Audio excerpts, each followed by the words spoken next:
All right, what's good, everybody?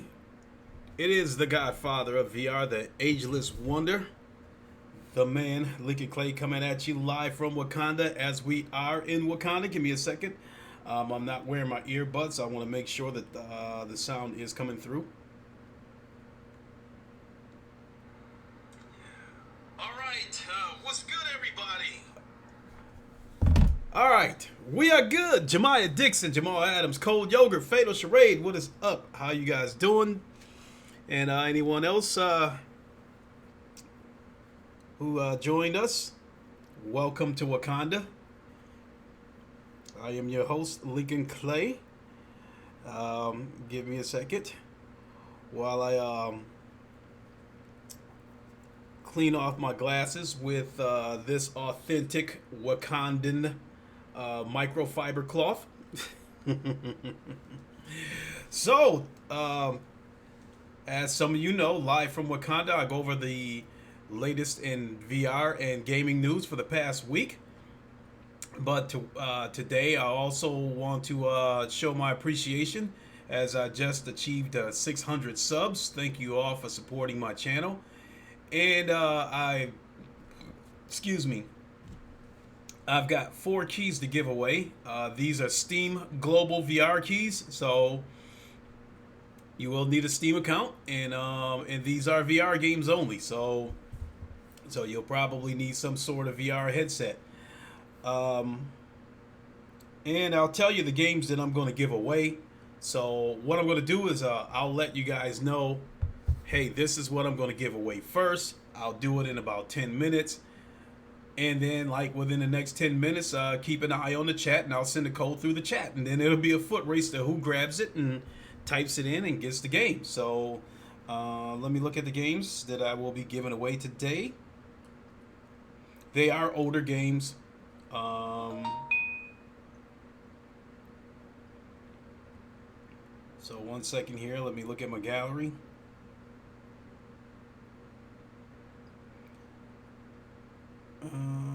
So I'm going to be giving away Arizona Sunshine in VR, Star Trek Bridge Crew, Fallout 4 VR, and Killing Floor Incursion. So they're old games, but I think they're decent games. Um, Killing Floor Incursion, I did try that on the PlayStation VR, but the controls had me a little bit mixed up, so I didn't get very far in that game, but I still didn't think it was a bad game. In fact, I thought it was a decent game, and I think it'll be a little bit. I think the game will be better on PC, especially if you're playing on an Oculus, because those are basically the standard when it comes to controllers with VR headsets. So Fallout 4 VR. I've never played that, but I'm curious about it.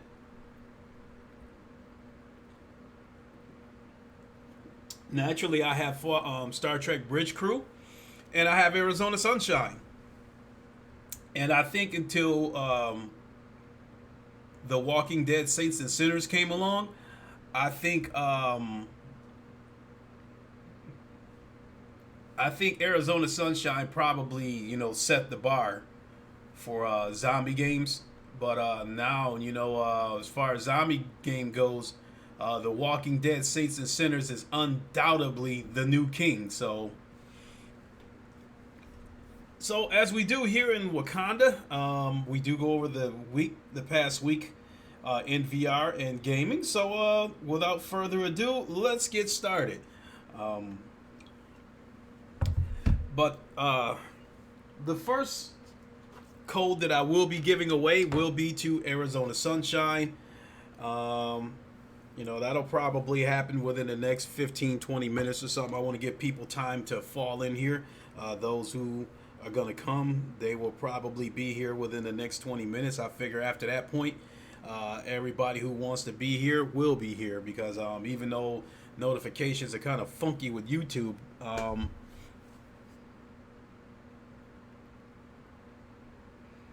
so let me go to my Twitter.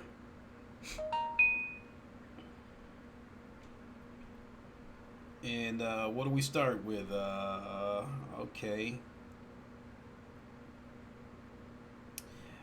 All right, first bit of news. I believe I said what's up to you, Jemiah Dixon, but I'll say it again just in case. What is going on, my guy? Cold Yogurt, you said you just bought that. Well, I mean, I'm giving away 4 keys, so Fallout 4 and VR is still out there. Killing Floor Incursion and Star Trek Bridge Crew is still there. So, first bit of news, we got NVIDIA GeForce Now could undercut Stadia with $5 subscription. NVIDIA has been trying to make its GeForce Now streaming service a viable product for years, but it has yet to get all the kinks worked out. Google leapfrogged NVIDIA when it launched Stadia late last year, offering cloud gaming on a limited basis to those who bought the spendy Founders Edition bundle. NVIDIA may be close to wrapping up its latest GeForce Now beta, and rumors claim it's targeting a subscription price that's just half of Stadia's. GeForce Now launched in 2013 as NVIDIA Grid, and it remained in beta for a few years on NVIDIA Shield devices. NVIDIA launched a few years later with a $8 monthly fee that gave you access to a library of older games, but with new titles were purchased separately. This wasn't a success, and NVIDIA went back to the drawing board to develop the new GeForce Now. During this beta period, NVIDIA added integrations with Steam and Uplay and made the service compatible with more devices. A report from videocars.com, which is reliable for game information despite the name, claims that NVIDIA is planning on a $5 monthly fee for the premium GeForce Now service tier. Free users will have their gaming sessions capped at 1 hour, and they'll have to wait longer to get a slot on NVIDIA servers. Paying customers get priority access, longer sessions, RTX ray tracing support. However, the $5 fee might be a limited time offer for just the first year.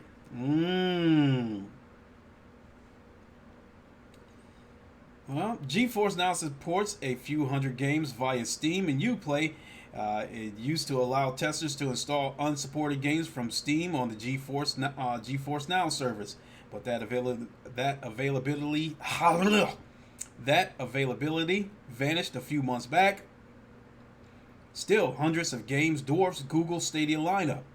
Google is probably hoping that its custom features will attract developers who will make exclusive games for Stadia, but it's too early to know if that will happen. Google will charge $10 a month for Stadia Pro, which includes 4K streaming and game discounts, unlike GeForce Now. Stadia requires customers to buy games from the Stadia store. The ability to play many of the Steam games people already own, along with a lower monthly fee, could encourage gamers to use GeForce Now instead. At least that's probably what NVIDIA hopes. Oh, I'm sorry. What's what's good, Sick? I've been too busy reading this article. Yeah, you said how you undercut what's already dead. That's a good question. At least that's probably what NVIDIA hopes. Google's free Stadia tier could be almost as good as the paid one when it launches, and that could throw NVIDIA's plan into disarray. And that's the end of the article.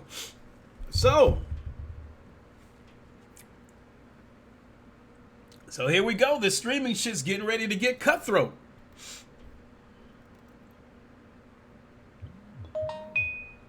They try this NVIDIA shit for $5 for 1 year. It might work for the first year, but what happens after that? You gonna have a situation like Game Pass, where after the $1 membership expires, people cancel their membership. If they've been working on this shit now for 4 years, 5, 6 years, whatever the case may be, they better come up with something a little more consistent. Christopher Hart, what is good? You said I'm just at work stopping by. PUG, what's good? So, it's interesting to see how this will play out with the Stadia's trash, period. And yeah, Sick, I've been, one of the dudes I'm subscribed to, Mr. 4K Upscaler. I'd like to think y'all probably heard of him. He's got about 35,000 subs. He been fighting tooth and nail. He been going hard in the paint for Stadia. But now even he talking like he about ready to give up on them because Stadia hasn't really come out with shit, in terms of games. So, I mean, one of his videos was entitled "Stadia, Help Me, Help You." So he going hard in the paint for him. But it wouldn't hurt my feelings if Stadia just completely goes away. So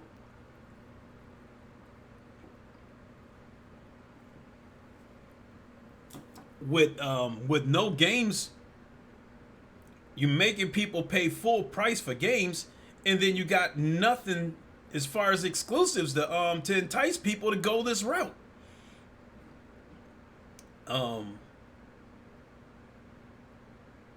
I still think Stadia makes no sense. I think man, what would entice anyone to want Stadia? Exactly. I don't. To me, you're putting a pair of handcuffs on yourself. He said, if Stadia dies, it's not my loss. $10 a month for 4K. Why? When you got consoles and PCs and you can still play those same games in native 4K, at least on PC, and some of the games on consoles you can play in native 4K at no extra charge for what they're already charging for their subscription services like PlayStation Now and Xbox Live. You said, Jemiah, you said Stadia playing possum right now. No, I just can't. I can't deal with this. I can't deal with Stadia. It's just not for me. So also catch up. Streaming gaming will not be good until everyone has full 5G connections to keep the pings low. You can't game with pings in 100 milliseconds. I don't care what the ping is. Salsa catch up. To me, it makes no sense to stream games when you've got PCs and consoles, and then that's been said over and over again that by using streaming services to play your game, in this current climate, you're dealing with latency and you're at the mercy of your internet provider, which places egregious companies like Comcast will most certainly take advantage of customers trying to stream their games. They will throttle them. Or they will put them in a position where they will rapidly use up their data cap. Afro Gaming, Stadia playing actually dead. And Sick, you said, imagine if the next console launched and they tell you that you have to pay for patches to get 4K. We would be livid. You know what? I think when the new consoles come, Sick, if they pull some shit like that solidified that the PlayStation 5 and the Xbox Series X will be the last consoles they come out with. I think a lot of people will migrate to PC. And I think you can show people that it kind of offset, you know what I mean? Like take my son's PC for instance. It was normally $850. I paid $700 for it. So you pay $500 for the Xbox One X, and then say over 3 years time, Xbox Live at $60 a year. You just paid that $700 with no ability to upgrade the computer, and you're still going to continue to pay those Xbox Live service fees. So I don't know. And my son, even though he has what I would probably consider a starter PC, he's getting 4K 60 out of a good amount of his games. So to me, 4K 60 is good. I don't need 4K 800 frames per second. I'm good with 4K 60. Salsa, you said UK has no data caps. See, over here, Salsa, companies are so goddamn greedy. And the way these companies work here, if they give you this much, their plan next year is to give you this much and keep charging the same price. Or if they continue to give you this much, they'll raise the price. It's like, American companies are the greediest companies on the planet. I think they're the most anti-consumer and the most egregious. You said PlayStation sick with the way things going. People going to do that anyway. So how long? We got 13 viewers. We're about 20 minutes into it, so I think it's about time to do the first giveaway. So let me get set to type the first code in here, and this is for Arizona Sunshine. Um, this ain't gonna come immediately. I'm just gonna type it in the. I'm gonna type it in the chat, and at any given moment, I'll hit the enter button, and it'll flash through the chat. So keep your eyes open. So let me go to my gallery because I had to screen. I went ahead and screenshot these codes just to make sure, in case I didn't have any way to get back to. Let's see here.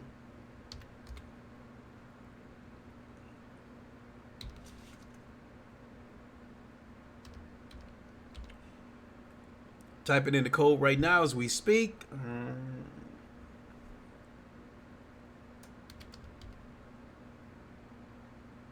Oops.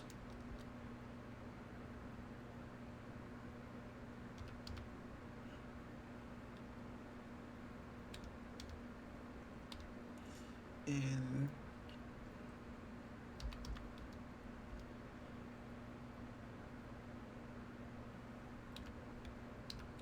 okay.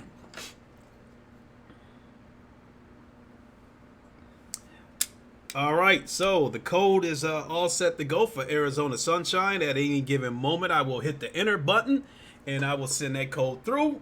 This is a Steam global key, so it doesn't matter where you live at, UK, Australia, wherever. Anyone can use this key. So good luck to the person that wins it. And I never thought for 1 minute that Arizona Sunshine was a bad game. It's not a bad game at all. I just thought it was a little steep for my taste at $40, but the game is reasonably priced now, and I think this game set the bar as far as zombie games goes before The Walking Dead Saints and Sinners came in and took the crown. So undoubtedly, as I said before, The Walking Dead Saints and Sinners is the new king. I haven't played it, but I can see by the reception of how what everybody's been talking about it is undoubtedly the new king. I'll eventually get around to getting it. I was just trying to do my damnedest to avoid paying the $40. You said you think it still doesn't work in Russia? Ah.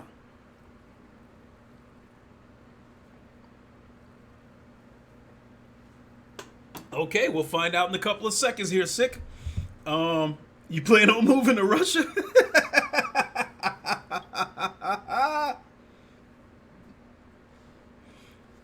All right. And there we go. That is the code to Arizona Sunshine. Good luck to whoever gets that. And once again, I want to thank everyone who supported me. Wow. I mean, it's been a wonderful journey on YouTube so far. You said there's Wolverine claws you can craft? Yes, I seen that, and I talked about that yesterday. That I do like the details of it. When you stick those claws through somebody's head, how the claws come out through the top of their head, I do like that. So, yeah, eventually I will get it. I'm just like I said, I was just trying to avoid paying the the $40.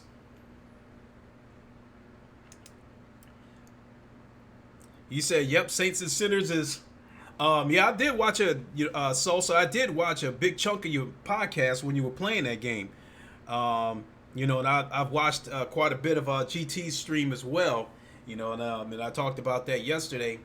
Saints and Sinners looks like a game that he's actually taking the time to enjoy, instead of stream after stream after stream of these different games. Doing on the fly impressions. It looks like he's actually taking the time to enjoy this game. So, and I feel like I'd be on the bandwagon on this game, but I'm really curious about it. And it'd be another game to add to my collection. So.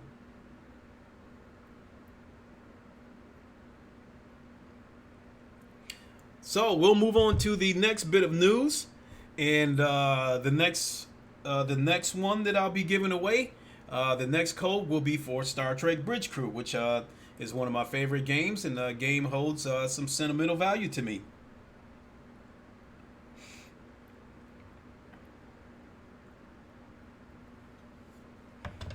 All right, let's see what the next bit of news we got. So we can all agree that if Google fails, it won't hurt any of our feelings. And Sick, you actually talked about this one yesterday about Sony is asking PS4 owners if they want remote play on the Nintendo Switch. A DualShock with a screen is also mentioned. Sony's remote play feature is a cool idea, which perhaps doesn't get enough attention. It allows you to stream gameplay from your PlayStation 4 to your PS Vita or smart device. It would seem that the platform holder is keen to expand the remit of remote play in the future, as it has been quizzing PS4 owners about what they'd like to see in the future. The survey shared on Reddit asked if PS4 owners would be interested in streaming gameplay to other devices like the Nintendo Switch. It also makes reference to a DualShock controller, which would include a screen for play on the go like a traditional handheld console, and as users if an offline version of remote play would be appealing. How this would work in reality remains to be seen, however. If anybody can pull it off, it would be Sony. Salsa, you asking if I finished Asgard's Wrath? Absolutely not. I just remember I just got my computer back about a month ago, and I had to re-download all of my games. And Asgard's Wrath is a pretty big file, so I had to wait and basically let my computer go overnight to download the game. I have not even gotten back to Asgard's Wrath, and I'm a little bit afraid that when I do make my way back over to Asgard's Wrath, that I might have to start over, that I might lose my progress from, basically if Oculus doesn't have some kind of cloud save, I'm probably going to have to start over on Asgard's Wrath, which would seriously disappoint me because I did put a lot of hours in that game, even though I had a long ways to go. But I will come back to it, and I don't know. You said, thank God VR didn't go out like Stadia. I've said it over and over again, Cold Yogurt. VR is never going to die. Even if it never reaches mainstream, it's never going to die because I've said this on more than one occasion. Every year at these electronic shows, VR, AR is always at the forefront because they're always trying to show you just how far this technology is advancing. And, now over the past couple of years, it seems they've been focusing on showing you how far they've advanced with AR so far. So they definitely plan on integrating AR into social apps into our culture. So VR is not going anywhere.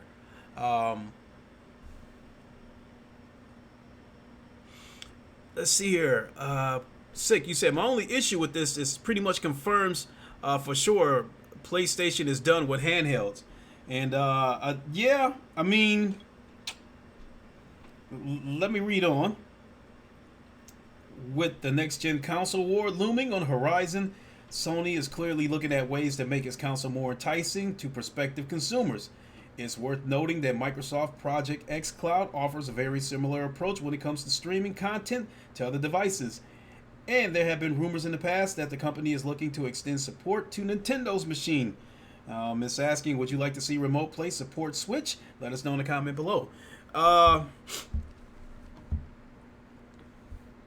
Yeah, Drew, VR is here to stay. It's not going anywhere. Will it, will we see a situation where somebody can say that they sold 50 million headsets? I don't know. But it's definitely not going to die.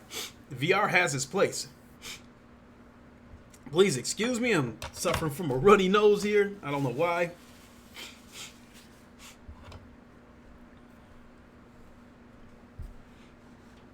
Salsa, you say VR will get to the mainstream. 2020 has started strong for VR, but it has a long road, and as it is a big transformation. But the thing about VR, Salsa, it's not going backwards. It's going forward, and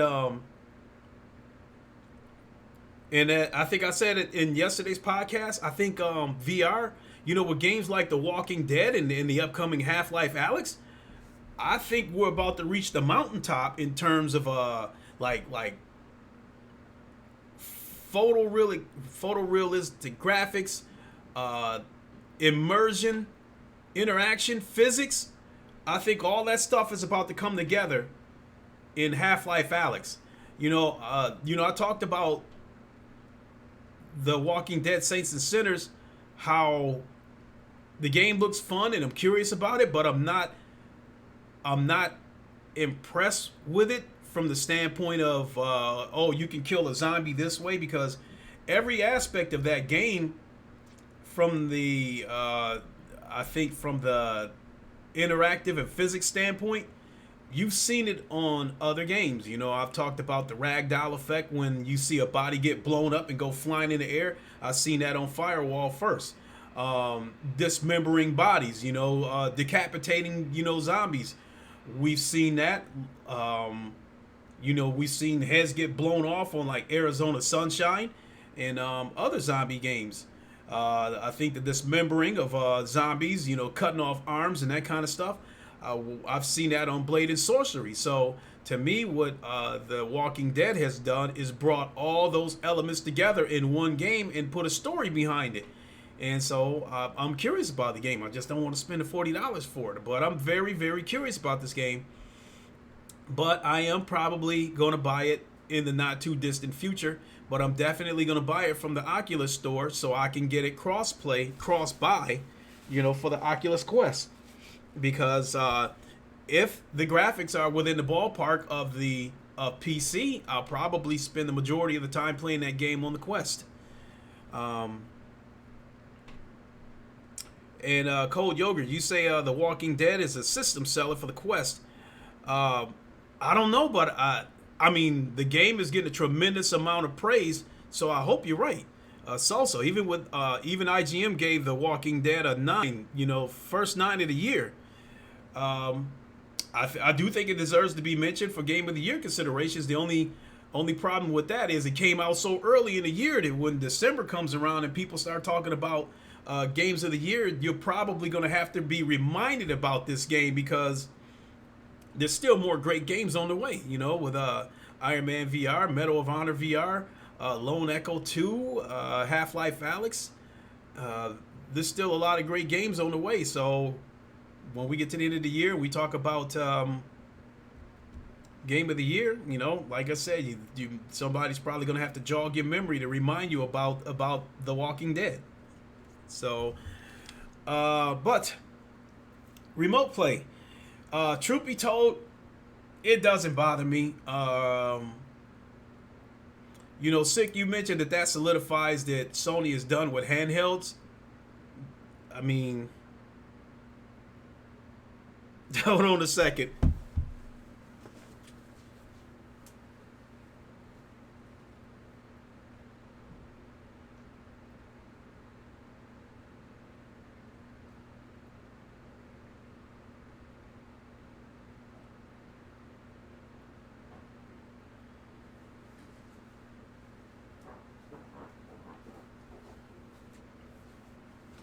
I had to go grab some of my toys.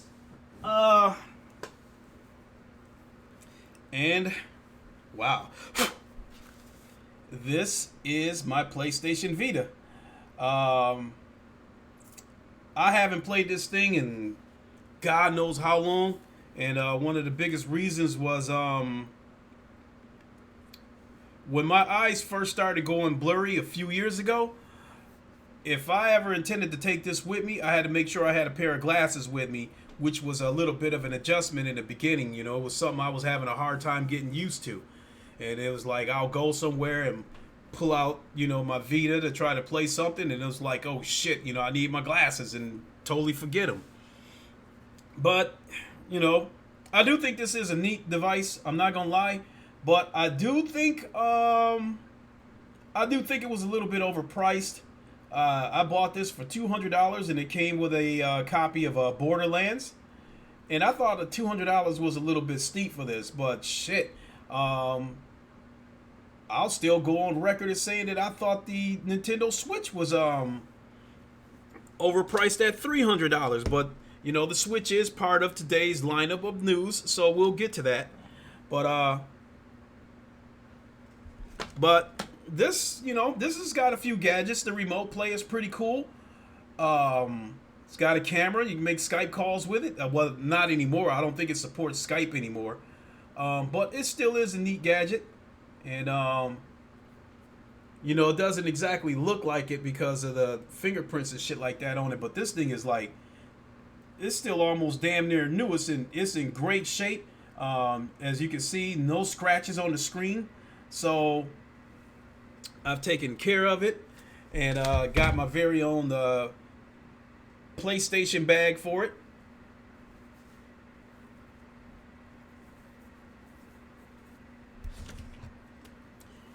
Let's see here. And Salsa, you said, yep, got the Oculus version, so I'll be able to jump on the Quest as well. Yeah, definitely. Boy, thank God for that cross-buy with Oculus. Oh my God. So when you buy a game, if you got the Quest and the Rift S and you buy a game, it definitely makes it worth it that you can get the game on both the Quest and the Rift. I guess the only thing is that I'm asking for is cross progression. So if I play something on the Quest and I decide to jump over to the Rift, I like my saves and my progression to carry over, back and forth between the two headsets. But that's not the case. That's the only headache about the cross buy. But at the end of the day, it's still worth it because you only have to buy a game once and get it on two headsets. So I do like that. Let's move on to the next bit of news.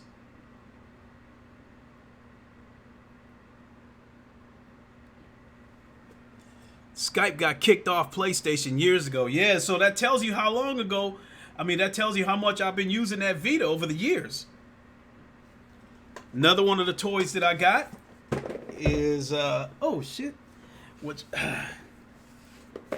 is, damn it, if I can quit dropping it, is my Google Chromecast. What this allows me to do is I plug it into my TV with the HDMI cord, and you tap into the Wi-Fi with it, and what that does is allow you to cast content from your phone, or in my case, my Oculus Quest, and cast it to a TV. That way I can, because the casting from a phone, using the Oculus Quest to cast to a phone, is not very good. It's really choppy. It's not very good. But when you use this Chromecast and cast to a TV, it's pretty good. The sound, all that stuff is there. So, and it was only $35. So, my TV in the living room has a Chromecast built in, but this is something to take with me on the go. So if I take the Quest over to a friend's house and I want to show them the Quest, then I use this Chromecast to hook it up to the TV so they can see what I'm doing, because it's just not ideal to show them what I'm doing on the phone. Not only that, I think the sound's not there when you do it from the phone. Moving on to the next bit of news. And we'll be ready to go with the next giveaway here in a few minutes, and that will be Star Trek Bridge Crew. Next bit of news, Atari planning to open chain of video game themed hotels. So the video game pioneer, whose classic titles include Pong, Asteroids, and Roller Coaster Tycoon, announced this week that his first hotel will break ground this spring in Phoenix. The video game themed hotels will level up hotel entertainment with fully immersive experiences for every age and gaming ability, and will feature the latest in virtual and augmented reality, Atari said. The hotels will look like regular buildings from the outside, the company said, except for glowing red strips of light in the shape of the Atari logo running down the side of the building. Rooms will feature decor ranging from retro to futuristic, drawing inspiration from films like Steven Spielberg's Ready Player One. GSD Group CEO Shelley Murphy told CNN. Development and design of the hotel line is headed by CSD Group, as well as Teenage Mutant Ninja Turtles producer Napoleon Smith III. When creating this brand new hotel concept, we knew that Atari would be the perfect way to give guests the nostalgic and retro meets modern look and feel we are going for, Smith said in a statement. Let's face it, how cool will it be to stay inside an Atari? Let's see here. The Phoenix Hotel is expected to open in two years. More locations are planned for Chicago, Denver, Seattle, San Francisco, Seattle, San Jose, California, and Austin, Texas. Some locations will include venues to host esports events. That's actually kind of cool. Atari themed hotels, and you'll probably get the best VR experiences at these hotels. I would like to think, I mean, Atari still got enough dough to build hotels. Shit, and put VR theme parks inside of them. I think that's going to be pretty cool. So, Salsa, I hope DLC and maybe co-op will come to The Walking Dead. That will keep more interest in the game, and I think it will suit the style of The Walking Dead. Absolutely. I agree 100%. And Cold Yogurt multiplayer will be great to keep games awareness, and it'll give games some life. It won't be a one and done situation if they add co-op or player versus player. So yeah, I think I'm sure people have probably been talking about that on Reddit, probably the Steam pages, that kind of thing. So I would like to think that the developer is aware of that, and hopefully they're working on it.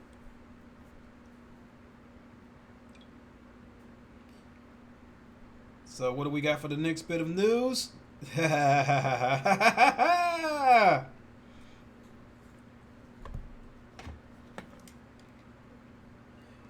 So after I talk about this one, then I'll send the next code through, because we've already been live for 43 minutes and I've only got one code through there. So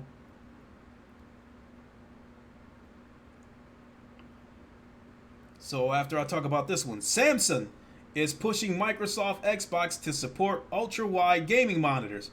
I'll show you a quick, the curved monitors.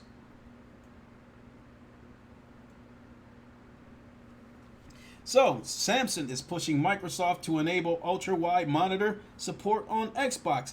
A company representative tells PC Games in an effort to expand its gaming monitor customer base beyond PC gaming and into the console market. Samsung is reportedly in discussion with Microsoft's Xbox team to enable the latest in ultra-wide aspect ratios on console. Excuse me.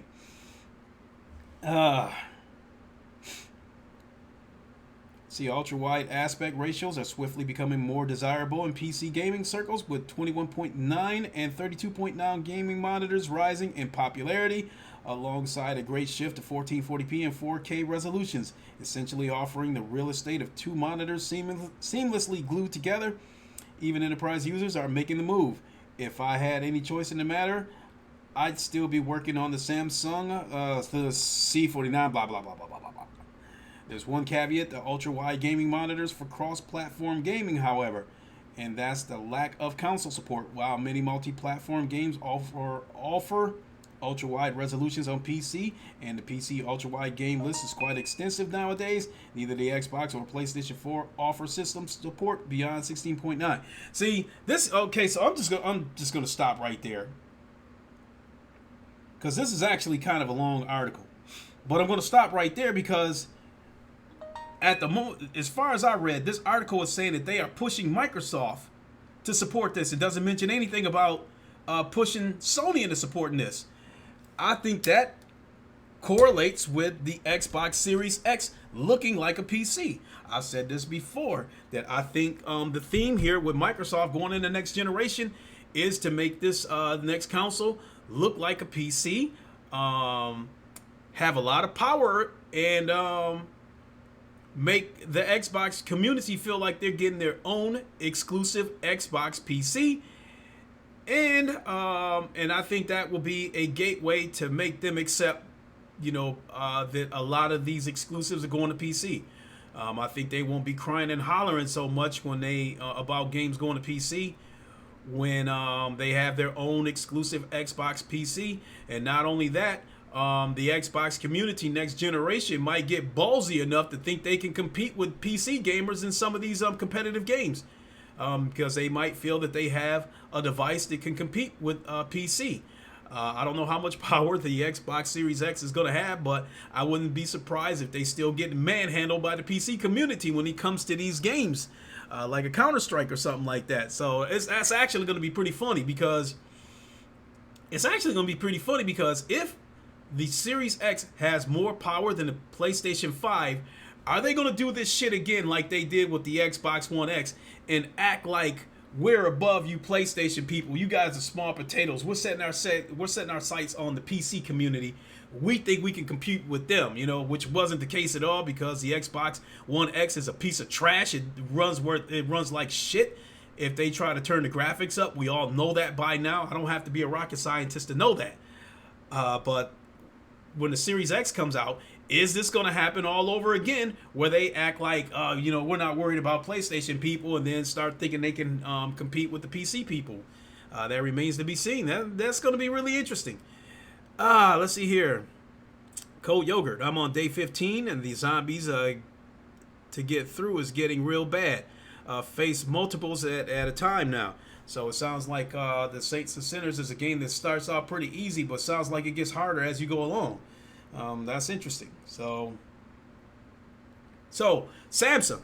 I think what Samsung is trying to do with this ultra-wide monitor is complete the PC experience for the Xbox Series X owners coming up next generation. They have a PC. They have a console that looks like a PC. Probably have specs and performance within the ball field of a PC. And to complete the experience, give them an ultra-wide monitor to complete the experience, especially if the Series X support mouse and keyboard, which I'm led to believe in all likelihood would. Coon, Xbox destroyed PlayStation Now. They coming for the master race. Hey, even with the Xbox Series X, they might be biting off more than they can chew fucking with the PC community, because because we do know when it comes to some of these competitive games that the PC community is kind of ferocious. So I don't know, just like they did with the Xbox One X, they might be barking up the wrong tree trying to fuck with the PC community again. But hey, it'll actually be fun to see how this shit plays out. It'll be kind of funny to see if they go popping off at the mouth. But all of this is contingent that the Xbox Series X has more power than the PS5. If the PS5 has more power, then how can you set your sights on PC when you can't even set your sights on the PS5? So we'll see how that plays out.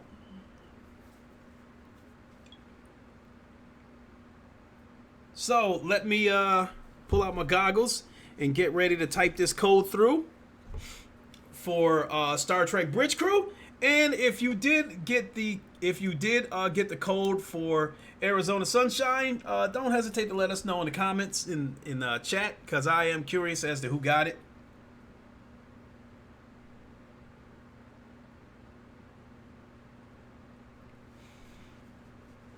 And I want to thank everyone for popping in here again. Star Trek Bridge Crew. Okay, here we go. Let me type this code in.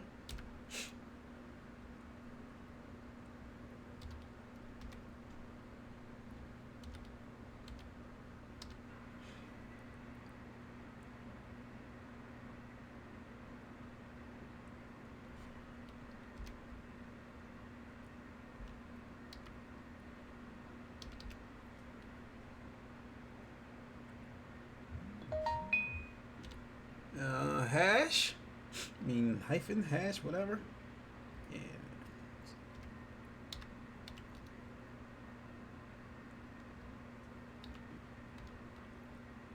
Whoops. All right, let me double check that, make sure I got that right. All right, so in a couple of seconds, I will run the next code through the chat. And this is for Star Trek Bridge Crew. But be warned, with Star Trek Bridge Crew, you will need to set up some sort of Ubisoft or Unity account in order to play this game. And I believe this is, even though it has a training feature, this is an always online game. That's just some of that bullshit that Ubisoft pulls. So even if you do the training exercises, which is single player, I think you will still be required to be connected to the internet to play this game. So let's move on to the next bit of news.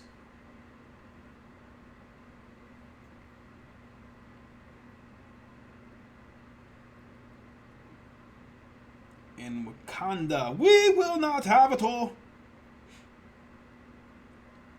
So I don't need to really go into this article.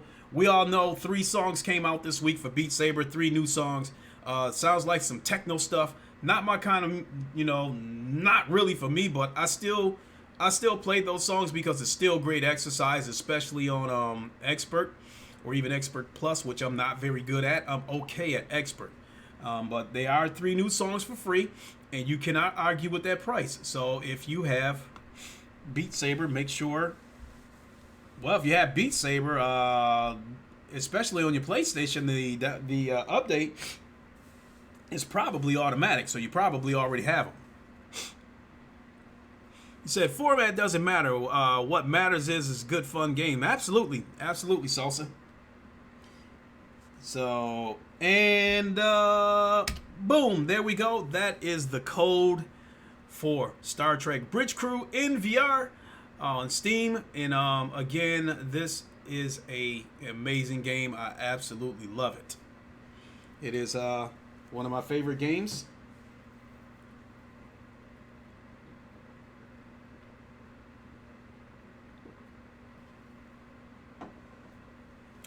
But even though I love this game, I steer away from playing on the original Enterprise because there's no labels on the buttons. It's just basically they look like rubies and gems and emeralds with no labeling. So, and there was something else I was going to say. I totally forgot.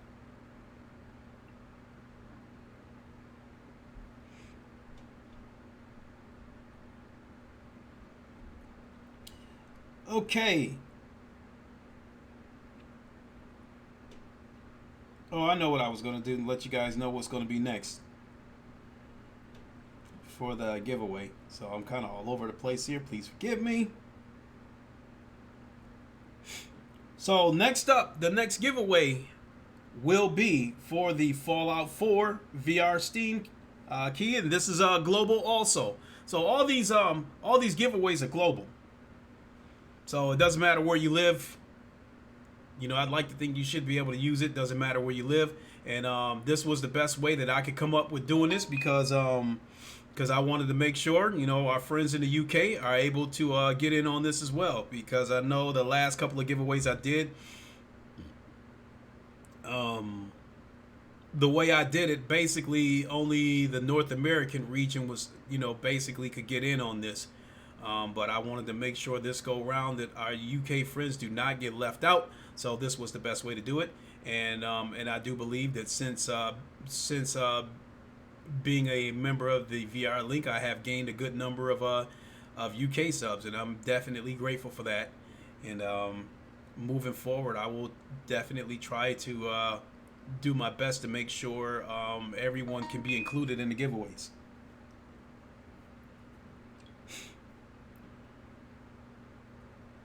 So let's head on back over to Twitter. And this one, I don't know what this is about, but it shows that you don't want to fuck around with Nintendo. Drew, yeah, you need an experienced crew for the OG Enterprise.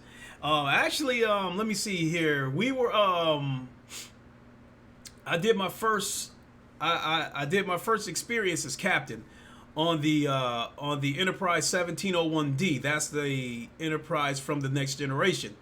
And I was in there with some guys, and nobody wanted to be the captain. So they was like, you be the captain. I was like, all right, if you guys want to die, I'll go ahead and be the captain. And I actually did all right. I mean, but most of your orders are already given to you from Starfleet. You kind of got a tablet in your hand that you pick up, and you hold it, and you receive your orders from Starfleet. Where your leadership skills come into play is once you actually get there and you're under attack from other vessels. That's when you have to start making the decisions where, okay, divert the power here, raise shields, drop shields, that kind of stuff. So but we did beat the Borg. That was my first mission, was to go up against the Borg. We had to travel to several different I believe solar systems to gain some prototype pieces to assemble a device that would allow us to beat the Borg.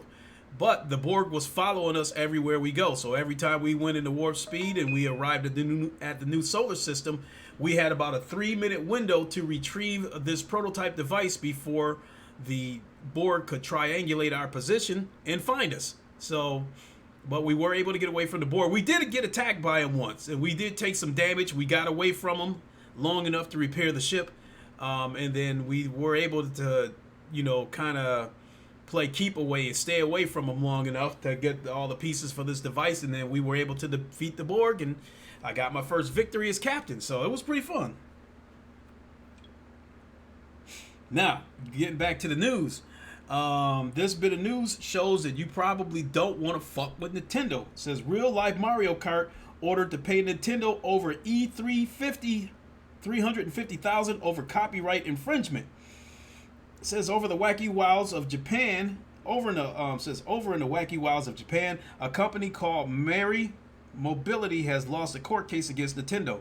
The nature of the claim is over Merry Mobility's infringement of Nintendo's IP. To be more specific, their blatant copying of Mario Kart. Merry Mobility offered customers a chance to jump into go-karts and race around various streets, all whilst offering Nintendo-themed costumes. Ooh. Merry Mobility's original name was Maricar.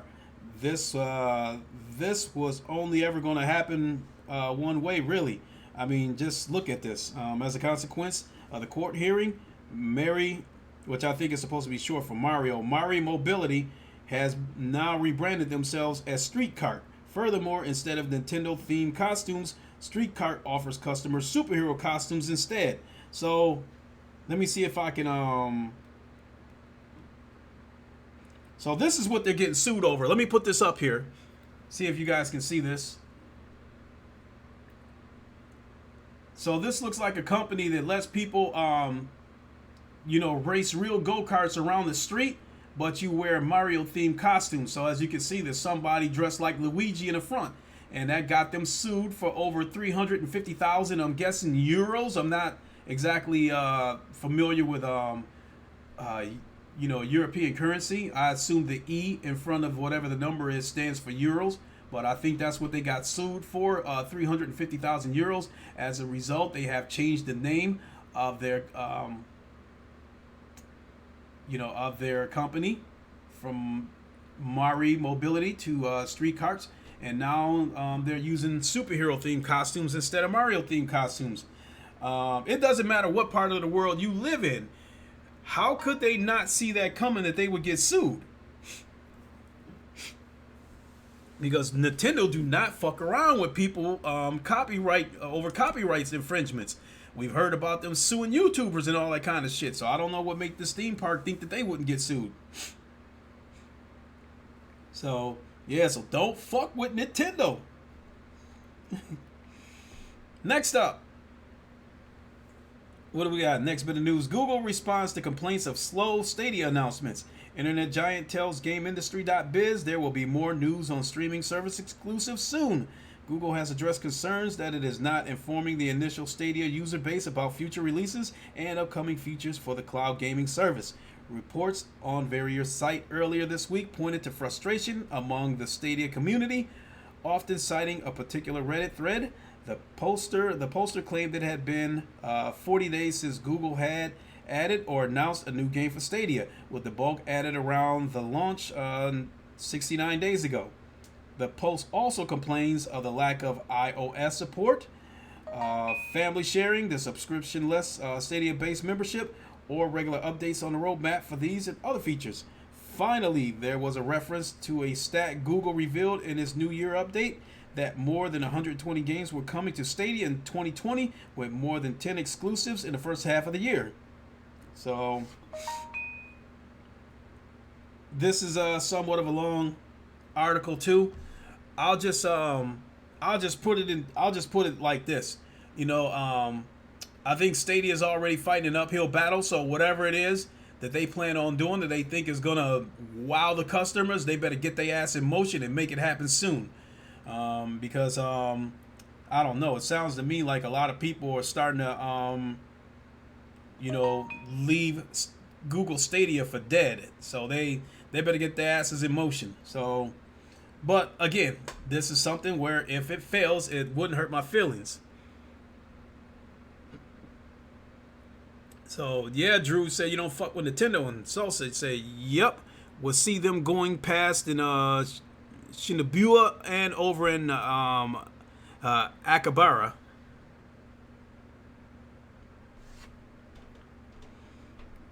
So let's see what do we got.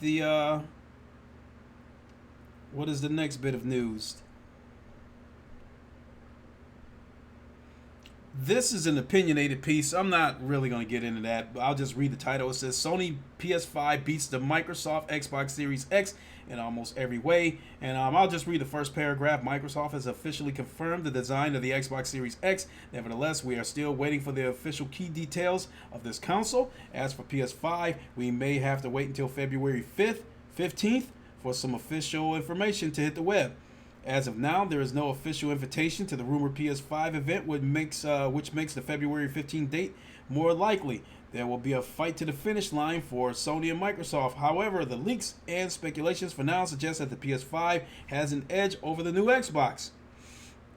Bottom line is, 95% of the reason why I plan on getting a PS5 is due to the VR aspect of it. I'm not interested in anything else. So, because of that, I have 0% interest in getting the Xbox Series X.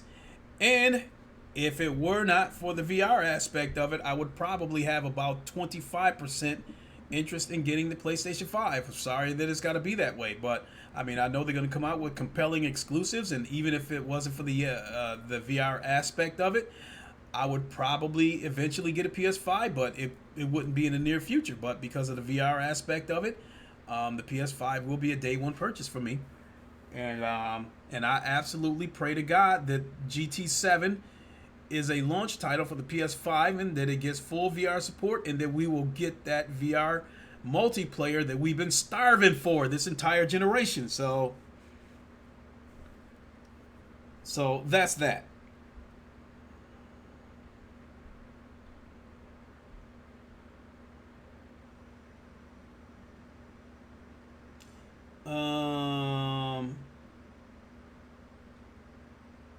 Okay, so this still shit. There's actually a lot of news.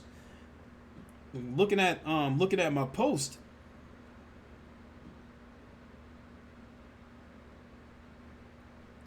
So see here, Spatial raises 14 million more for a holographic 3D workspace app. So don't need to get into that. It doesn't really, to me, it doesn't really apply to the here and now in terms of game goes. But you guys will probably find this one interesting. Cold Yogurt says, I think they have to release PSVR 2 out sooner than later because Oculus. I agree with you 100%, Cold Yogurt. I think that Sony was probably going to take their own time and basically release PSVR 2 when they feel like it. But I think the overwhelming success of the Oculus Quest puts them in a position, if they have any hopes of the PSVR 2 even making a scratch in the mainstream, they better get this, they probably better get this thing out more sooner than later. Because you definitely can't try to wait until 2023 or some shit like that to try to release PSVR 2, because it's just not gonna. To me, I don't think that would work. So, also, I am one of the people who have said that I'm really getting tired of Sony's radio silence.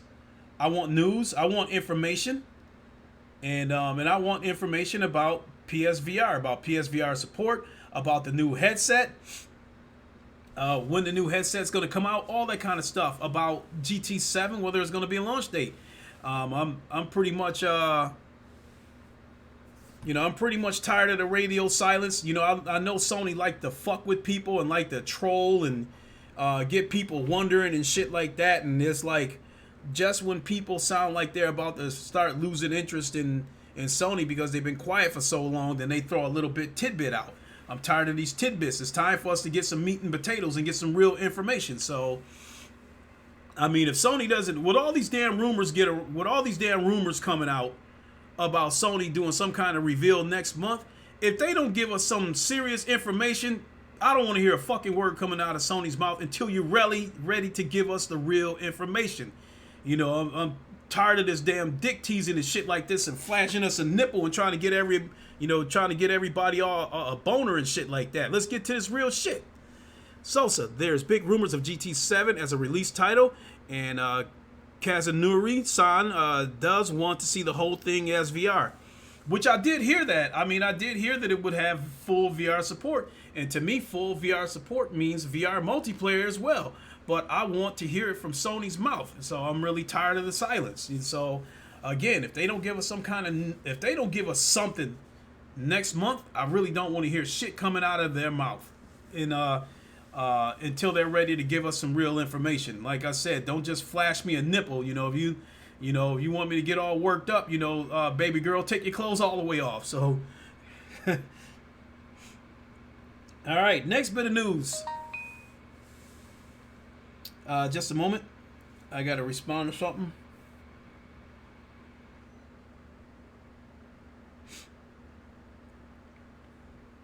Gotta...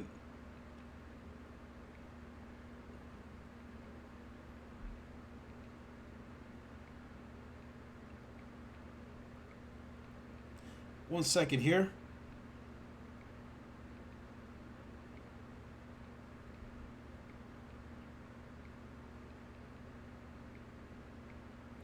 Okay. Next bit of news. EA made almost $1 billion from microtransaction last quarter. Oh my God. It says business is booming for EA.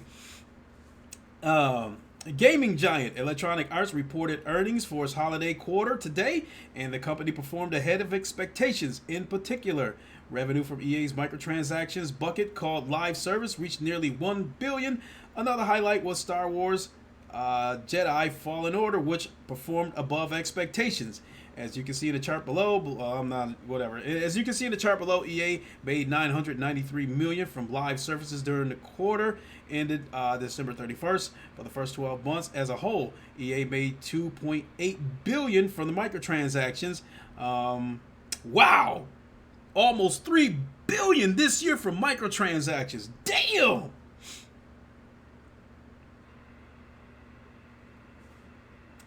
It says here they made a total of $1.5 billion in revenue for the quarter and $360 million in profit. So as you can see, microtransactions are a very big business for EA. A major part of EA's microtransaction revenue comes from the Ultimate Team modes for EA Sports games, including FIFA, Madden, and NHL.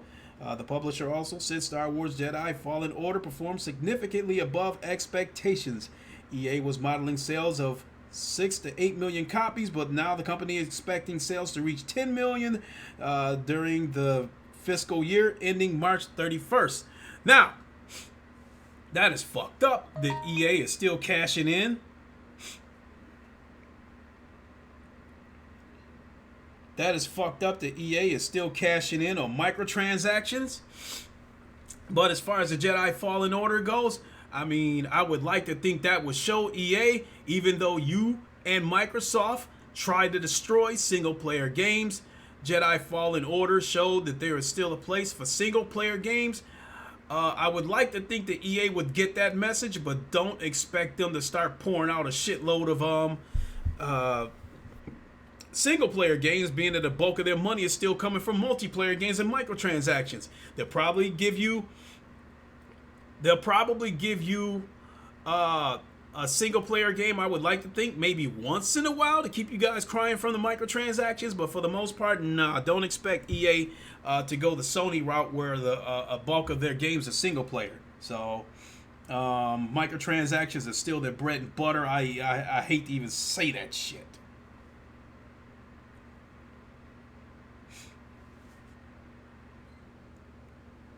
So let's see here. Drew, you said no wonder they didn't want to stop. And the thing about it is, this recent quarter was one of this. It seems to me like it was one of the slower quarters. I think. They made almost $1 billion from microtransactions, just off of microtransactions. But for the whole year, they made damn near $3 billion. I mean, off of microtransactions. That's insane. Damn, I hate them motherfuckers.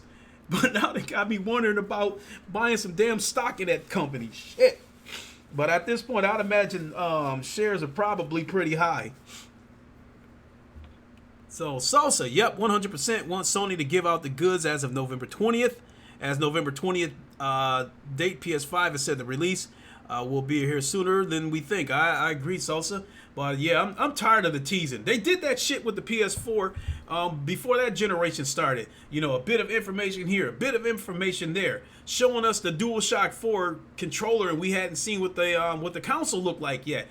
I don't want to go through this dick teasing bullshit again. You know, get to the meat and potatoes of this stuff and give us the information. Yeah, Cold Yogurt, they for the year they made almost $3 billion. Now, I guess I was kind of reading, but not exactly paying attention to what I was saying. I don't know if that's $3 billion in total earnings, but it looks to me, it sounds like it's saying $3 billion in just microtransactions alone. They made almost $1 billion this last quarter, you know, over the holiday. But it sounds, and I think it said first quarter of the fiscal year they made $1.5 billion. And I think they made $2.8 billion for 2019 fiscal year. So, woo.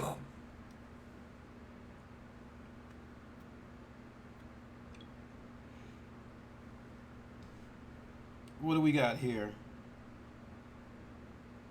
Shout out to Christopher Hart for retweeting that I am live from Wakanda. After I talk about this next one, we'll get ready for the next giveaway, and that will be Fallout 4, I believe.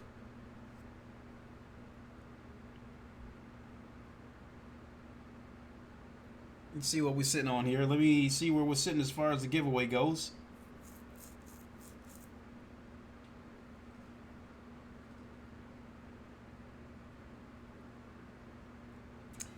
Yeah, the next one will be for Fallout 4 in VR. So we'll do that in a couple of minutes here.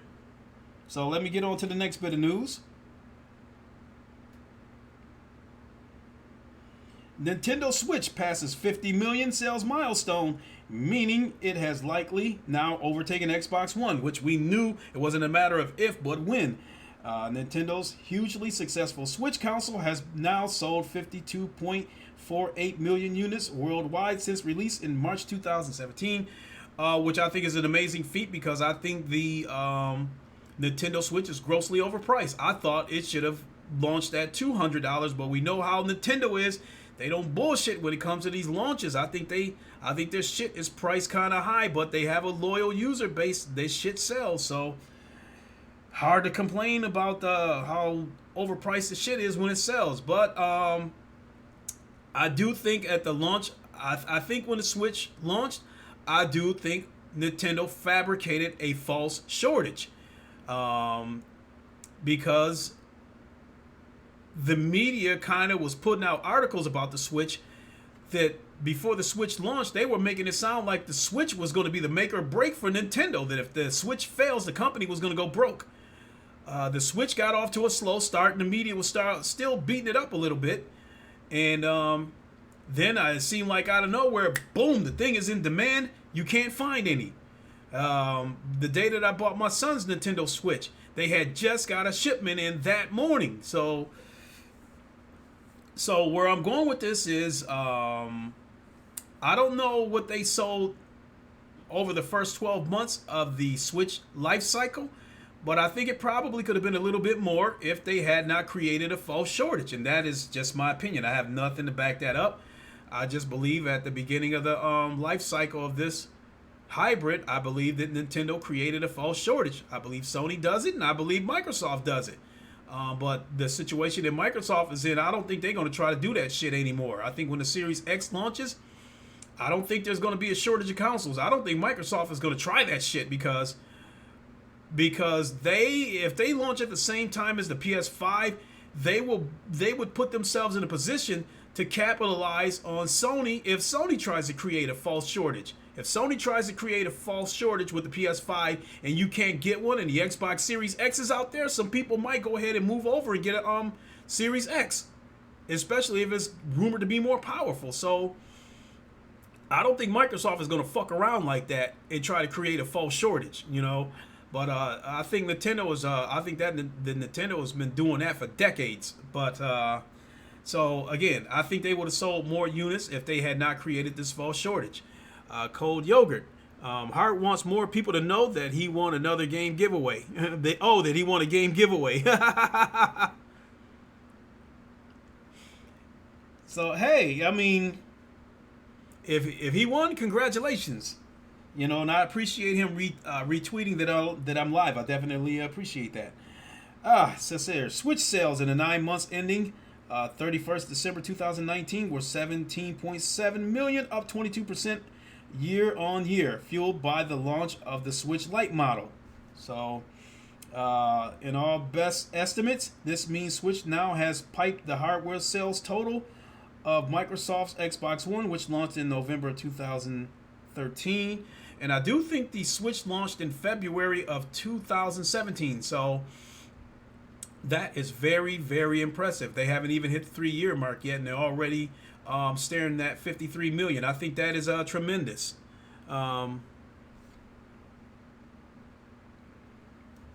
See here, Microsoft hasn't reported Xbox console sales figures for a few years, opting instead to track success via subscription numbers from Xbox Live and Game Pass, but game industry analysts now seem confident Switch has passed the 50 million milestone Xbox One is currently sitting on. According to our estimates, the Nintendo Switch passed the Xbox One in hardware shipments during the holiday quarter last year. Trusted Nikko Partners analyst Daniel Ahmad wrote today, the Xbox One is not too far behind, but it has only taken Switch 34 months to achieve what the Xbox did in 74 months, in half the time. Hit the keyboard. So, Christopher Hart, if you did win, congratulations, my guy. I don't know which one you won, but congratulations. Let me see here.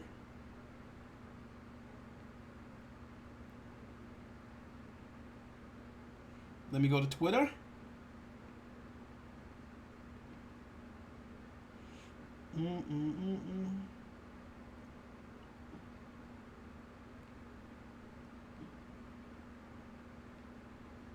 All right, so let's go on to the next bit of news. And no, actually, let me get ready to type in the code for Fallout 4 VR.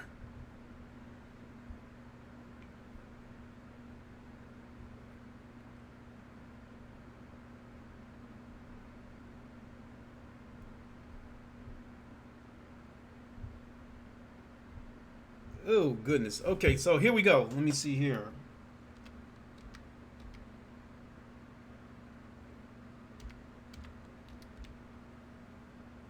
Whoops. Start this over.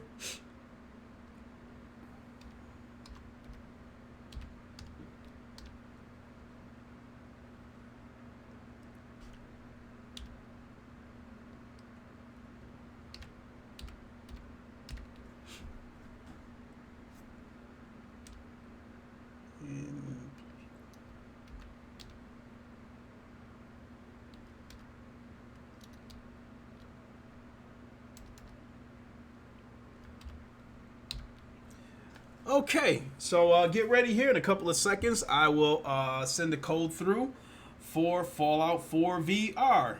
So, congratulations to who might ever win that. And I appreciate you guys sticking around this long because we've been going on here for almost an hour and a half. And I appreciate you guys sticking around. And there has been a lot of news this past week. I didn't know it was that much news out there.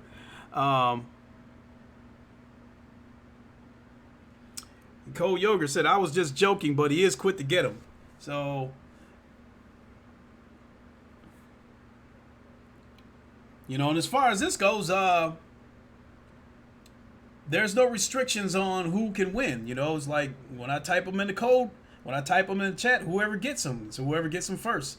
So, you know, in the past, I would omit people that I am friends with, colleagues, and all that kind of stuff. But this is open to everybody. So whoever grabs it, congratulations to you. Let's move on to the next bit of news.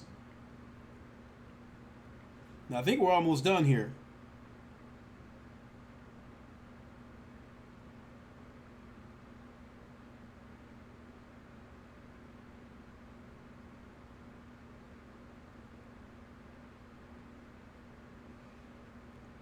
Let's see here.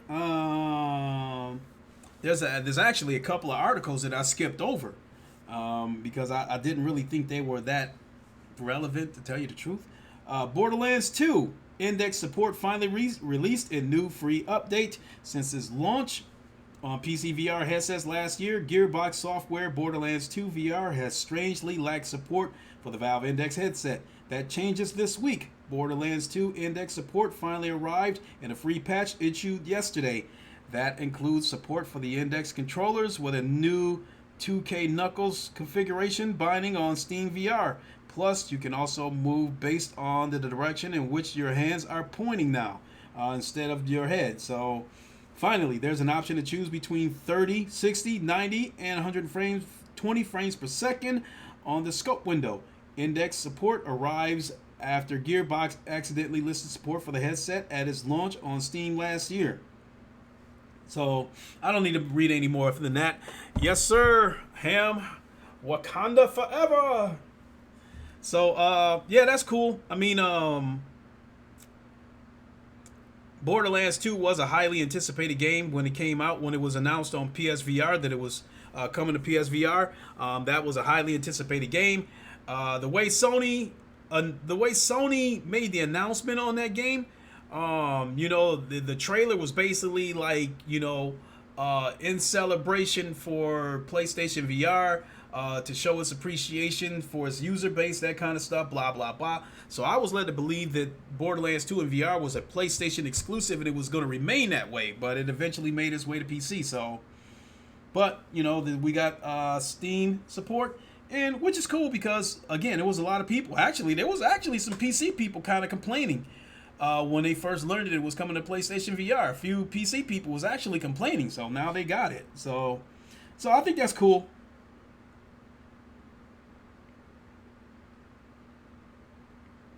Next up, actually, here we go.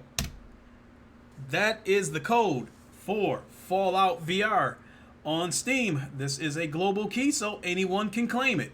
So, if you're at your computers, do your quick copy and paste, run it through Steam, and good luck to whoever gets Fallout 4 VR. I do not have this game. I've been curious about this game at times. I don't know. Maybe I'll get it, maybe not. So, I mean, but it would be a situation where, because of how many... Yeah, that's no accident, Ham. That is the key to, you said, did you mean to drop a key? No, that's not an accident. This is a giveaway to celebrate me reaching 600 subs on my channel. So I've already given away a key to Arizona Sunshine and to Star Trek Bridge Crew. And now this one is for Fallout VR. These are all Steam global keys, so everyone is eligible to get it, because I wanted to make sure that this time our European friends do not get left out. So congratulations to whoever won it. So, but no, that is no accident. Now, this next bit of news I find to be very impressive, and that is Oculus Store sold almost $5 million in content on Christmas Day. $5 million in almost one day. Facebook CEO Mark Zuckerberg said during a call with investors that on Christmas Day, people bought almost $5 million worth of content in the Oculus Store. We hoped Facebook might finally break its silence and reveal how many Oculus Quest sold during its debut year, but the $5 million figure is still an interesting number. In June 2019, a Facebook vice president said Oculus Quest sold $5 million worth of content over its two-week launch period. That's actually pretty cool. Oh, Ham, you got it? Hey, that's what's up. Congratulations, my guy. Nobody has, the other two keys, if you scroll back, Ham, The other two keys were typed in the comments for the other games, and nobody has stepped up to claim it. So if you want to take a crack at trying to run those codes through, give it a shot. Nobody has stepped up and claimed those other keys, so it couldn't hurt to copy and paste them and see if they're still there. Says here, sales are stronger than we expected. Zuckerberg also said of the Oculus Quest. In another section of the call, Facebook Chief Financial Officer David Winter said, while referencing the company's other revenue, which includes Facebook VR efforts, year-over-year growth was driven by sales of the Oculus Quest. The Oculus Quest standalone headset has been back-ordered from some places as far as March. The company finished 2019 with nearly 45,000 employees and continues to invest considerably in a wide range of technologies fundamental to the advances in VR and AR. The content sales figures is difficult to parse and not nearly as useful as it would be to have the number of Oculus Quest units sold. Regardless, a number of Oculus Quest developers who made it through the strict curation process on Quest indicated strong reception of the headset. Unlike its Rift PC VR platform, Facebook carefully curates which software products are allowed to be sold via the Oculus Quest store. There is, however, side quests and side loading that allow some developers to distribute their VR games without receiving approval for release on the Oculus store. So that's it. But that's very impressive. 5 million. But you said no, I don't want to be greedy. Hey, nobody's stepping up to claim it, so don't feel bad. I mean, I do realize that was a possibility that somebody might end up claiming more than one key. So I mean, I sent those codes through a while ago. So if somebody wanted those keys, they would have claimed them by now. So and nobody stepped up to claim them because they would still just be floating out there. They paid for it. I already bought them, so. Again, Ham, it couldn't hurt. Copy and paste them. See if it's there. If they're there, congratulations, you want them. If they're not, then we know somebody else got it that didn't choose to come forward. But that's very impressive. 5 million on Christmas Day. 5 million on the first 2 weeks of the launch. Both very impressive. So right now, Oculus has the best exclusives. But I think over the next couple of years, the competition is going to get more and more stiff. With Half-Life Alyx, and I'd like to think that Valve is going to work on some other VR projects. And I think we're going to get some great exclusives coming from Sony. Once they get all this PS5, PSVR 2 stuff sorted out, I think we're going to get great exclusives from them. So I think the future of VR looks very, very bright. I think like 3 years from now, there's going to be tons of high quality VR games everywhere, not just some here and there. It's already more content than you can imagine right now between Steam, the Oculus Store, and the PlayStation Store. There's a ton of stuff there. Even the Epic Store, even though I have not messed around with that, but still a ton of VR content there. But it's not a ton of AAA stuff there. But I think that's but the direction that we're moving in with some of these flat screen AAA games getting VR support. And new AAA games being built from the ground up. I think in a few years we're going to have a ton of AAA content, and I guess there's going to be lush grassland everywhere as far as the VR landscape goes in a few years.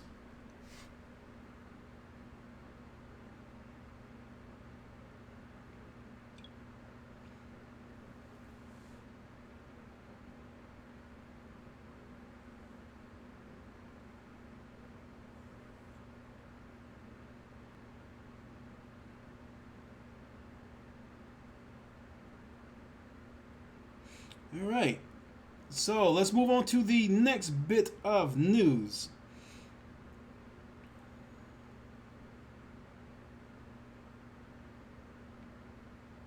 Come on now. And we're almost done.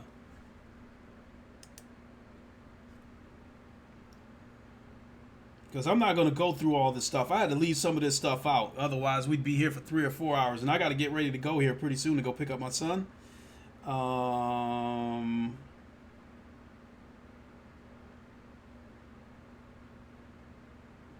Yeah, I think I got two more bits of news that I want to cover, and then I'll do the last giveaway, and then we'll get ready to wrap it up. Next bit of news: Grand Theft Auto 5 VR mod fixes cutscenes, aiming, and more.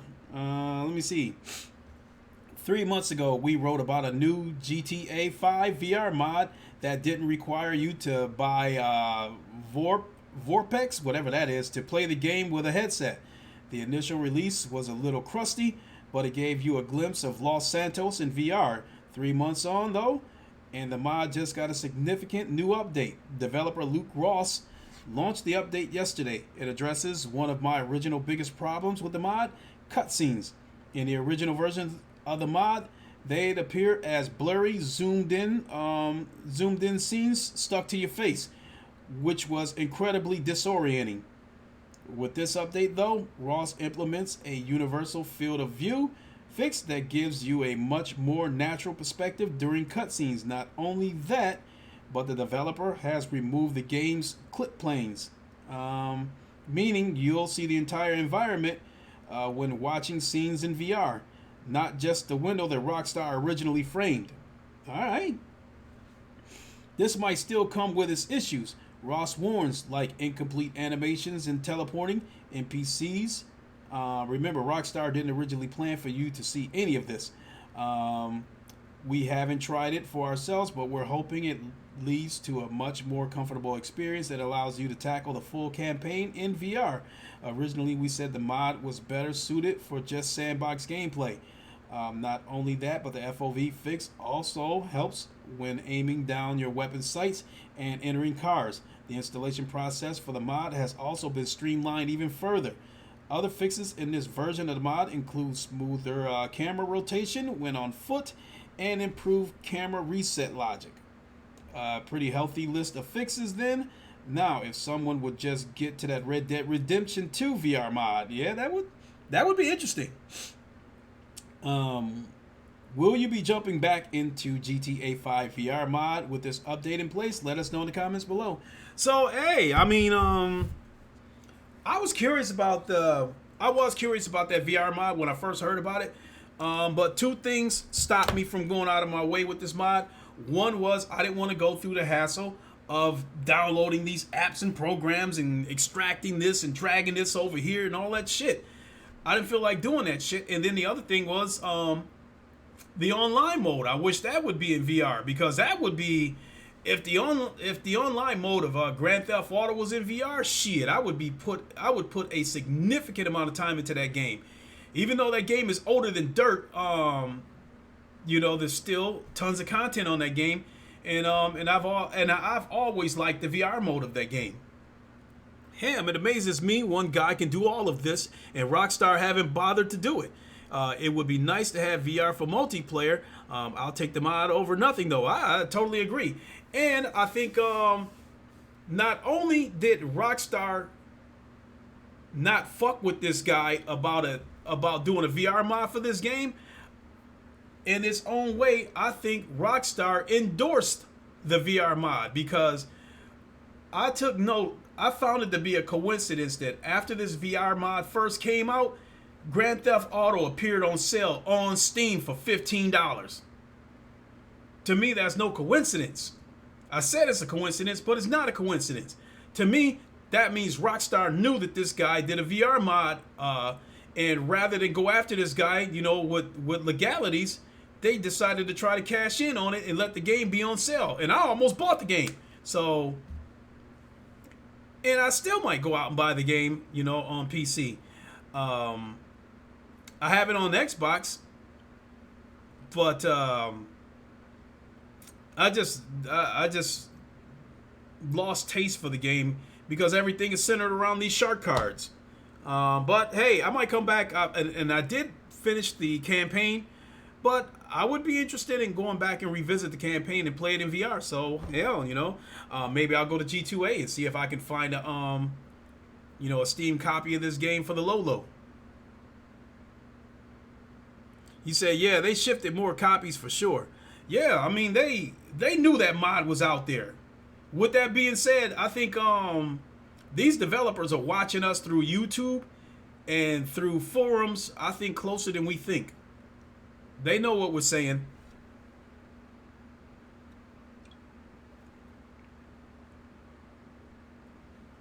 So it's worth it to do a single player storyline in VR again. Yeah, I think so. So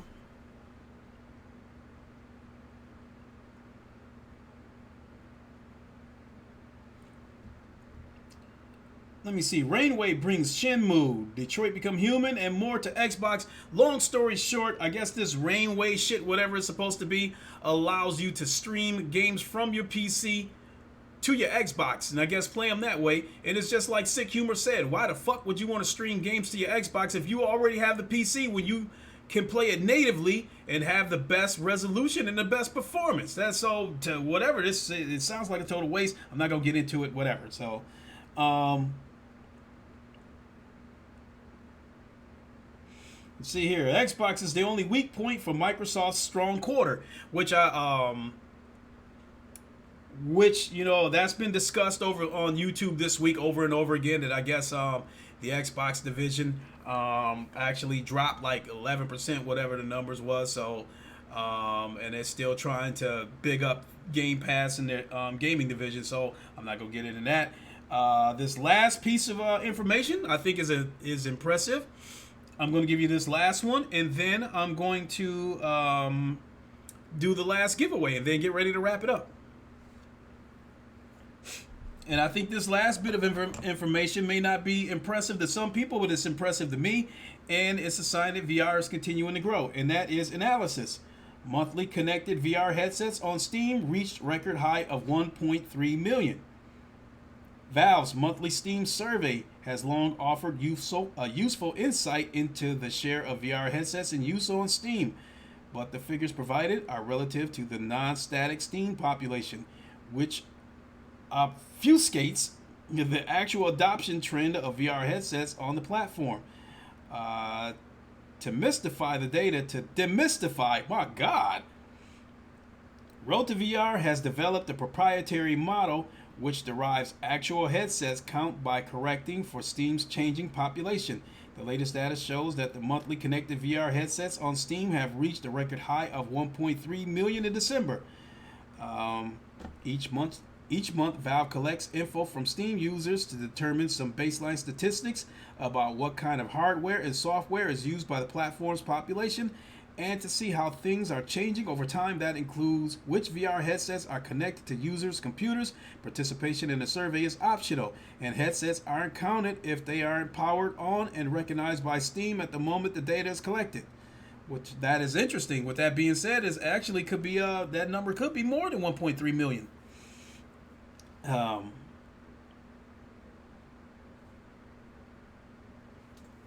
So during that time that they ran the survey, if your headset wasn't turned on, it wasn't counted. So that number could be higher than 1.3 million. Data is captured over the course of the month, which tells us how many headsets were connected to users' PC over that time period. We call the resulting figure monthly connected headsets for clarity. This is a long article too. I don't need to go into it, but 1.3 million is pretty good, and I think that might give us a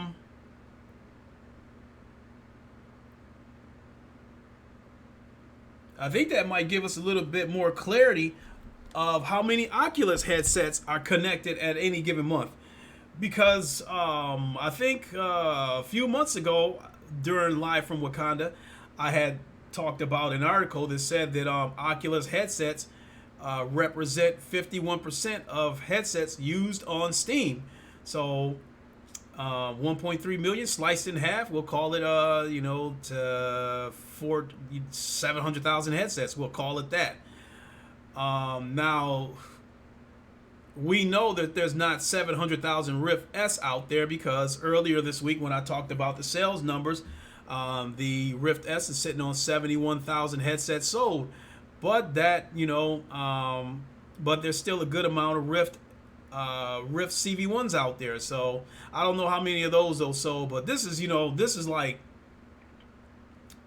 um, more like a user engagement number. So that doesn't represent how many headsets are out there. It just represents how many times a headset flipped on the on switch and was connected to Steam. So, but that's still a good number.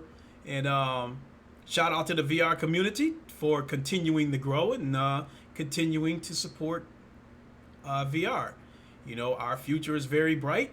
I think slowly but surely we continue to get games that the flat screamers are getting jealous of, and sooner or later they're gonna have to get on board with VR if they wanted to play some of these compelling games that we have coming down the pipeline. So let me get ready to type in the last code for the final giveaway, and this is for Killing Floor Incursion,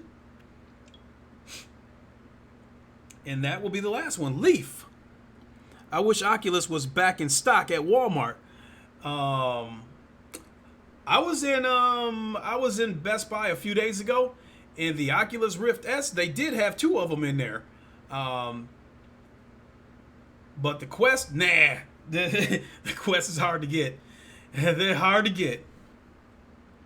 If you want a Rift S and they don't have any in stock, I don't think you'll have to wait that long to get one. But a Quest, you might be up a shit creek. You're gonna have to wait. You probably gonna have to wait for a while. So let's go ahead and do this last giveaway, because there was other news that I could have covered, but to me it was shit that's, it was VR related, but it was, enterprise shit, about some company securing this amount of money for AR research and that kind of shit. This enterprise shit, I'm not gonna be diving into that kind of stuff the way I used to, unless I think it affects us here and now.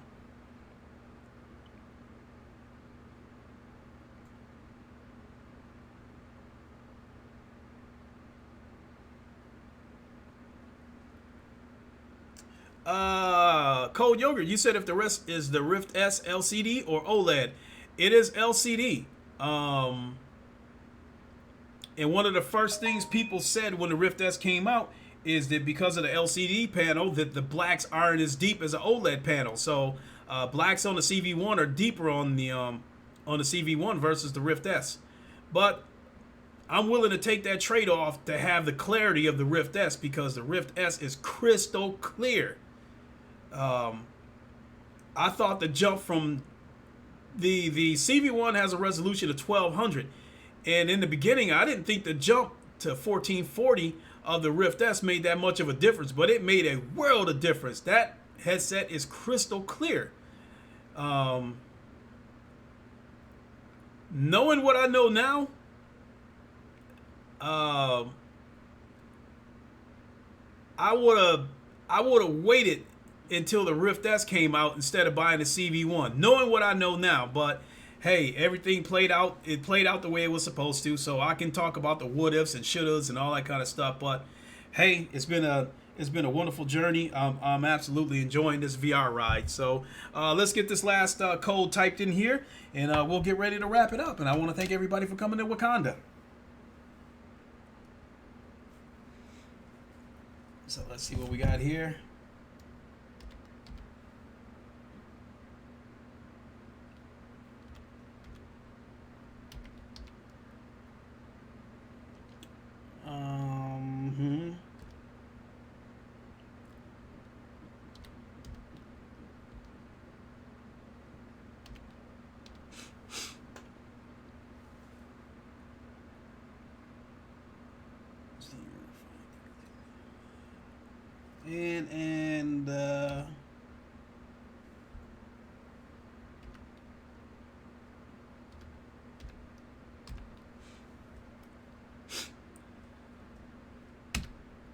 And there it is. That is the code to Killing Floor VR. That is a Steam global key, so it is open to anyone who wants to grab it. And good luck to you all, and congratulations to who ends up picking that up.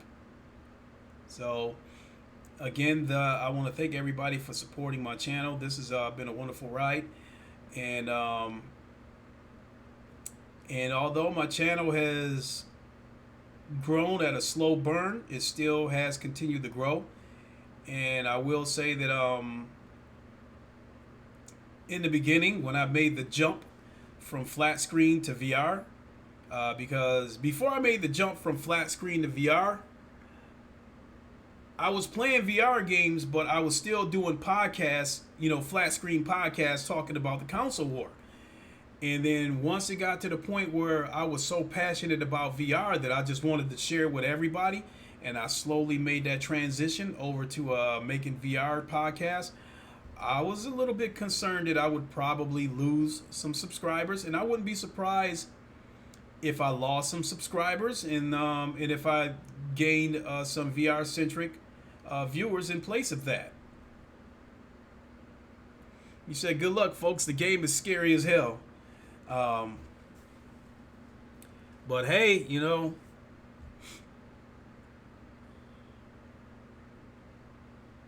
said thanks, Ham. Does that mean you got a cold yogurt or?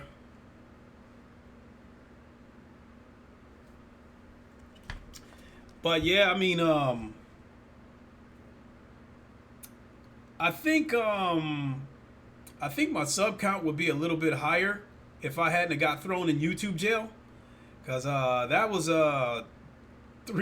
3 hard months of nothing but bread and water. And then not only that, I don't think YouTube was I don't think they were putting my videos out there. So I think it was a case of only my immediate subscribers was probably getting notifications, or they would probably have to periodically check to see if I put out some content. But now that I'm out of YouTube jail, YouTube has, spread it, some of my content, sprinkled it here and there. I do see it in recommendations here and there. But again, I want to thank everybody for supporting my channel. And, with VR, I think I found my home. I think I found my permanent home with VR. And I'm always delighted to share this with passionate VR people. So I thank you all. And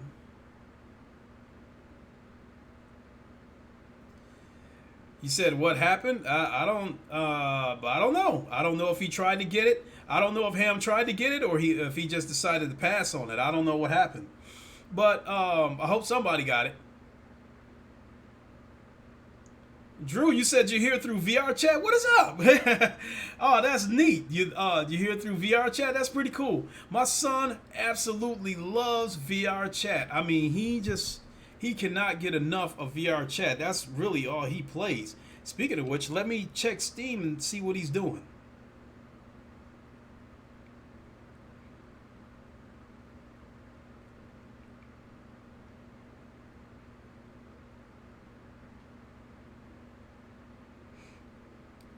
He's away right now, but yeah, it looks like he was playing VR chat because he told me that he made that Lambert avatar, and oh my God, thank God for VR chat in that sense. Oh, you saying what happened with YouTube jail? I was doing a live stream about 4 months ago, and see, with my live streams, what I used to do was have video running in a loop. Whether it was a clip from a movie, whether it was a trailer from an upcoming game, whether it was whether it was a clip from TV shows. And in this case, I was running clips from the show Battleship Yamato, Space Battleship Yamato, which is called Star Blazers over here. I was running clips from that show in a loop, and right in the middle of the podcast, it was disconnected, and then immediately after that, I received a letter from Google letting me know that I violated something and that I could not stream for 90 days. And it was because of that. And that is one of the reasons why you are looking at this Wakandan background, whereas normally I would have played a clip from the movie in a loop. But I don't want to get thrown in YouTube jail again, because I really do. More than anything with these podcasts, I enjoy talking to you guys, and I can't do that from YouTube jail. So because of that, I have stopped. Like if a new game is coming up, I'll still run that in a loop, because I don't have a problem with that, because the developers aren't going to get after me for that, because that's free advertising for them, especially these VR developers. It's not well known. It's us, for these little little known VR developers. We are their biggest tool for getting that news out about an upcoming game. So I don't see a VR developer trying to hit me with some kind of copyright shit, because we're helping them. We're doing them a favor. So that kind of stuff I will, in the future, if there's a game that I'm interested in, that I'm curious about, that I absolutely want you guys to see, then yeah, I will run those kind of trailers in a loop. So, but Drew, going back to VR chat, boy, oh my God, that game has saved me so much money, because I think my son has close to 100 avatars on VR chat. I know last time he told me, I think he said he had like 76 avatars, and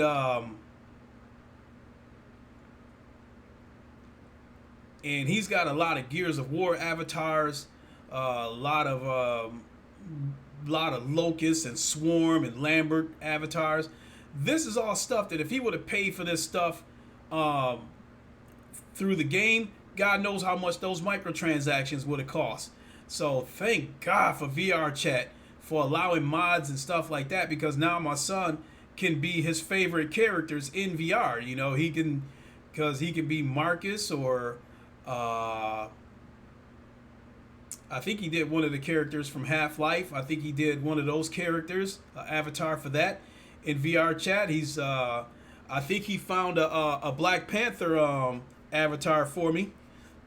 I've seen Spider-Man avatars, all kinds of stuff. So it's like, there's probably hundreds of thousands of avatars out there for VR chat. So thank God for that, because I don't have to spend any money. If my son wants an avatar, he don't have to call me up and say, can I get this microtransaction? He can go straight on over to VR chat. And if he doesn't create the avatar himself, he can clone it from someone. So thank God for VR chat. My goodness, that's yeah, young ones like their avatars. Yeah, absolutely. Especially, games like Gears of War.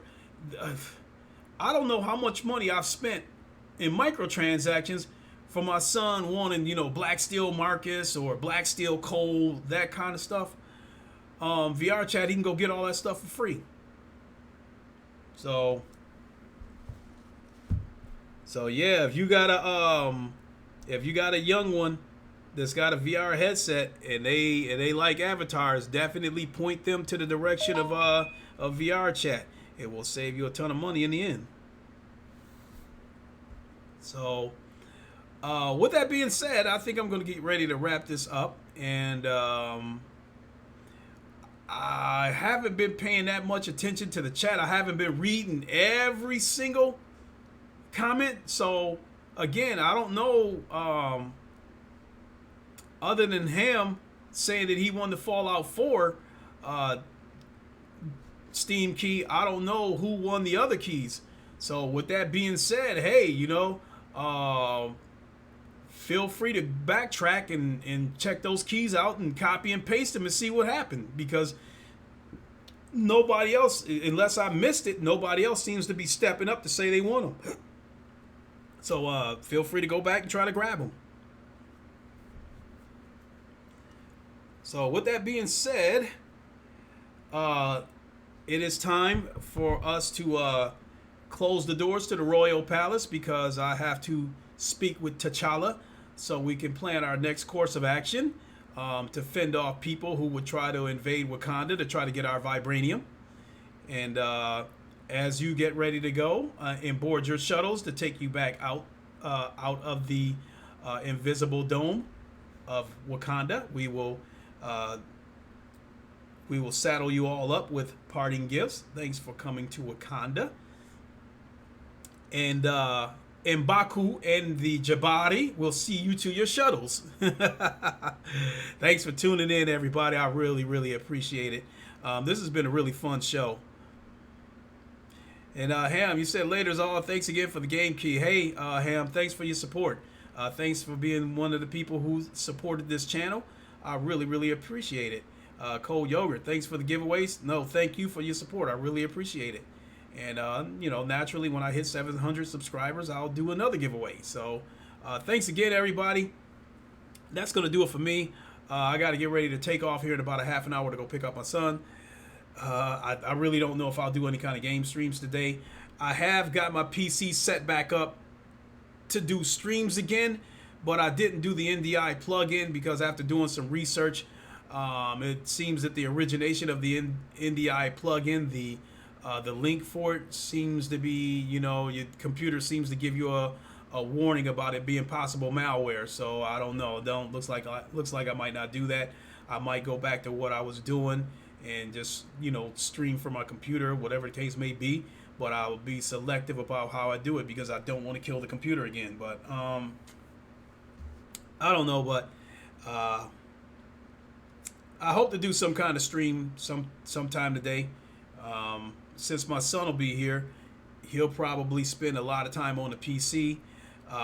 In all likelihood, playing VR chat. So, but that doesn't require him to move around. So I can stand next to him and play stuff like Firewall.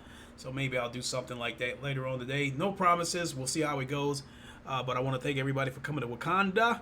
And hopefully we'll see you again next week. Everyone have a safe trip back to your regions. And we will catch you later. Wakanda forever!